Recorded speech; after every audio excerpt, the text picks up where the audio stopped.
Let me be clear about this. In my view, this is neither achievable nor is it sustainable. Why?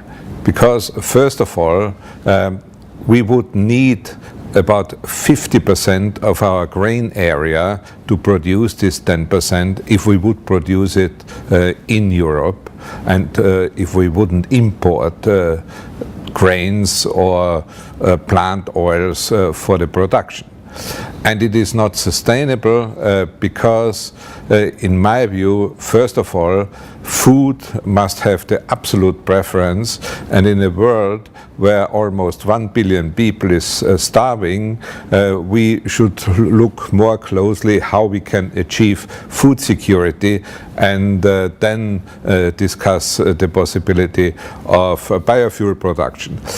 There's only one element for the future, and this is if we are able to produce biofuels out of cellulose, for example from straw or from wooden residues. I think this is a reasonable thing to do, and also to use waste for biofuel production, but not food.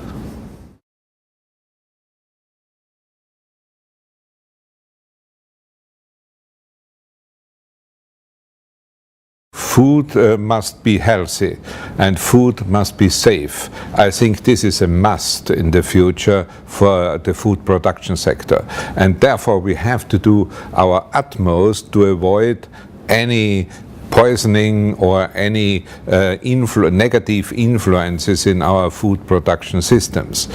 And therefore I think we have to protect our consumers by introducing good legislative measures so that we can avoid certain diseases or certain other problems from the outset. And in addition to that, we need a proper control and enforcement management.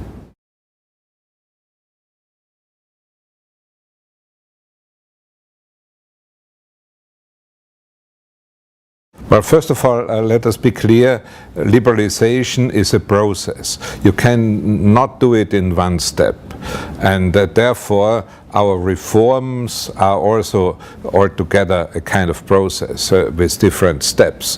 And at the moment we are planning a next step for a further liberalization. This is one thing. The other thing is one has to look at the right balance between market liberalization on the one hand, and also, for example, the environmental issues and how to protect the environment. And also we have to look at the incomes of our farming families, because the farmer needs a reasonable living, and the conditions for that is also influenced clearly by the prices. And then there is this new phenomenon which is more and more important, and this is volatility.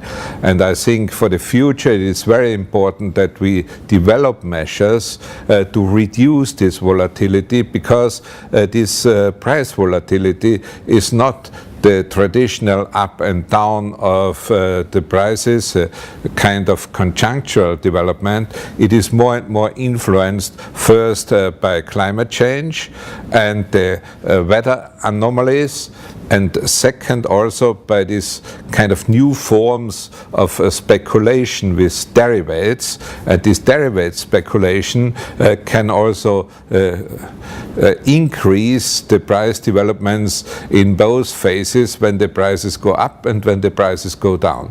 And this is a financial market phenomenon, and therefore cannot be resolved by agricultural measures. This has to be resolved by better rules for the financial markets.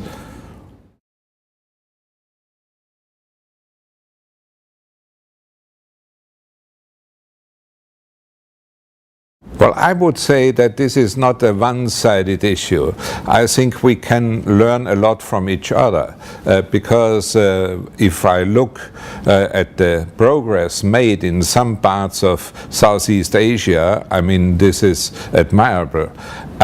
on the other hand, what you maybe can learn from the European Union and from our experience is that a good agricultural policy must be embedded in a good rural development policy. So a broader picture is needed. We must think about ways how we can develop rural zones as such, how we can provide a good infrastructure, how we can provide better living conditions, because not everybody can be a farmer. The number of farmers will decrease in the future, but if we would like to have viable rural zones, then the people living in these zones must find alternative jobs.